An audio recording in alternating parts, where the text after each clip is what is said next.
Hi, good morning guys. Gising na kami kanina pa. Gising na kami kanina pa nga. Siyempre, video-video lang ako ng kaunti kasi mamaya-maya aalis na po kami. At yan po ang aming kalat. So, siyempre, mayroong umiiwas na ayaw makuha ng video. Ayan. Dapat magsimba kasi kami dapat ng alas 6 kaso hindi kami nakagising ng maaga.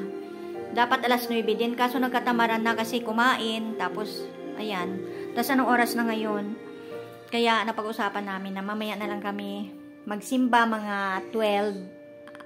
12 doon daw sa Uptown. Mayroon daw doon. Mayroon daw doon misa mamaya. So, ipakita ko lang sa inyo ang view. Ayan. Kasi kagabi madilim. Ayan. Mainit kasi. Lalabas tayo.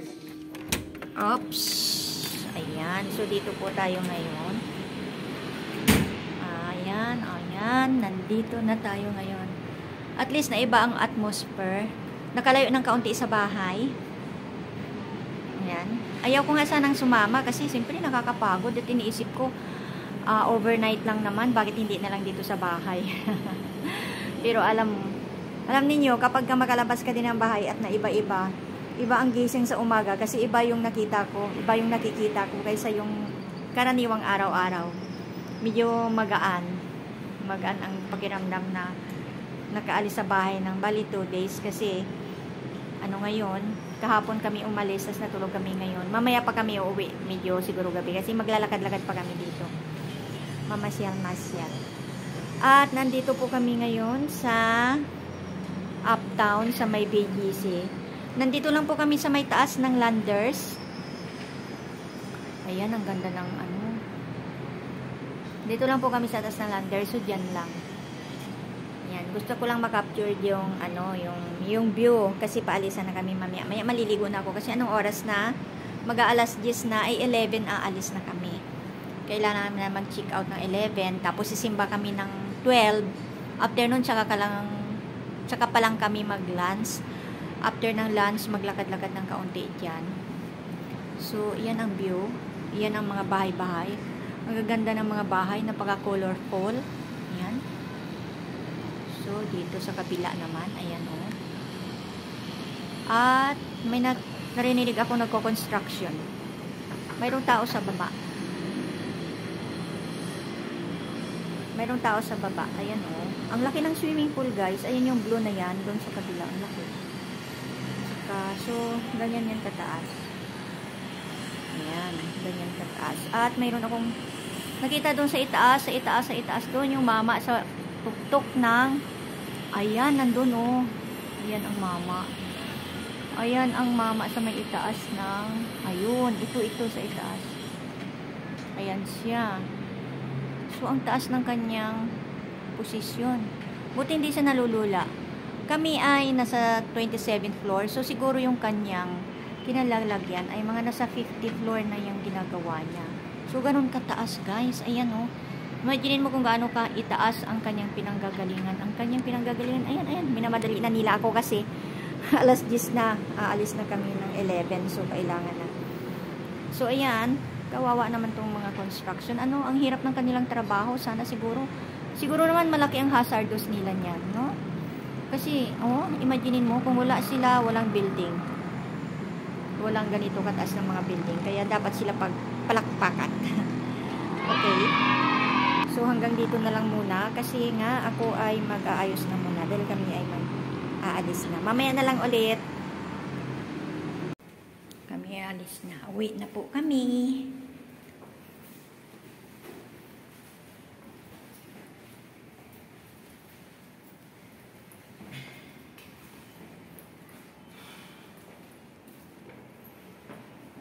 Elevator.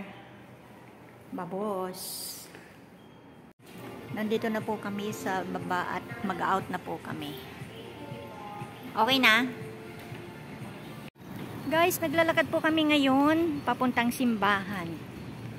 Mainit. Pero okay lang dahil may lilim naman. So, ito ang mga tanawin dito habang kami ay naglalakad. 11 na, so 12, tamang-tama magsisimba kami. After na lang kami ng simba, saka na lang kami mag-lunch. Kasi medyo busog pa naman ang almusal kanina.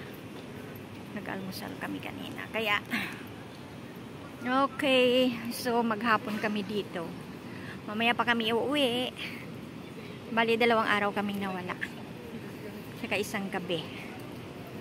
So maganda din gawin ito once in a while kapag ka medyo nabuboryong ka na sa bahay. Sa bahay wala din namang ginagawa kasi walang ginagawa. Kaya kapag wala kang ginagawa, medyo boring din. Paminsan-minsan lalabas-labas din para okay rin naman pala. Sa bagay, okay nga. At least hindi ganong kapagod kagaya nung dati na nagpunta kami ng Tagaytay. Nung nagpunta kami sa Tagaytay, pagod yung biyahe. At least dito, hindi gaano kalayo ang biyahe dahil mamaya malapit lang ang pag-uwi sa bahay. So, dito muna. At malapit na kami sa Uptown. Uptown na nga pala ito. Malapit na kami sa church. Dito na po kami guys sa loob ng Uptown. Dito kami dadaan papunta sa church. Doon sa simbahan kasi doon sa elevator kanina diretso para sa simbahan. Wala nga. So ito ang view dito sa itaas. So, akyat po kami papuntang simbahan. Okay. Mag-aantay pa kami ng mga 1 oras. Kasi 12 pa ang misa. So, ayan. Ito na po ang church. Ang cute ng simbahan nila kasi ayan pala ang schedule ng mass. 6 PM Saturday 12 at saka mamaya. So ang liit ng church nila, ang cute. Sa loob na tayo kasi aircon sa loob. Mag-cellphone gate, sorry. Hindi ako mag-cellphone doon. So ikot muna tayo. Dito may Starbucks. Sa loob na lang tayo kasi maganda sa loob, aircon. So ito ang kapaligiran. Magtatambay kami sa loob guys. Pero maganda dito kasi ayan o. Maganda dito. Maganda dito sa kapaligiran kasi medyo malilim din naman. Maganda din dito sa labas mag-upo kasi mahangin. Pero mas maganda sa loob kasi aircon. So ito po ang loob ng simbahan. Aircon po siya. Kaya kahit na mag-antay kami dito ng medyo 1 oras, okay lang. Naka-aircon naman. So, habang nag-aantay po ako, magbabasa na lang po muna ako ng Bible.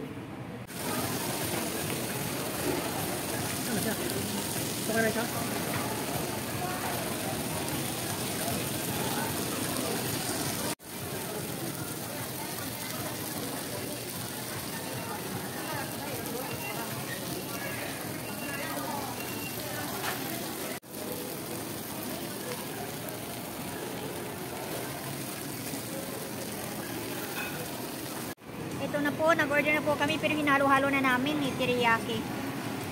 Hinalo na rin niya yung sa kanya at ito ay ayan. So kain po tayo. Kain po tayo. Ang order. So chicken. Kain tayo guys. Pauwi na kami guys. Ganitong oras. Kahapon pala kami umalis ng mga 3 o'clock at ngayon kami uuwi na po kami. Ngayon ay tama 4:30 ng aming uwi. Napagod din kami sa kakalakad-lakad. Nakakapagod din pala. At least sulit ang layas. So pauwi na kami.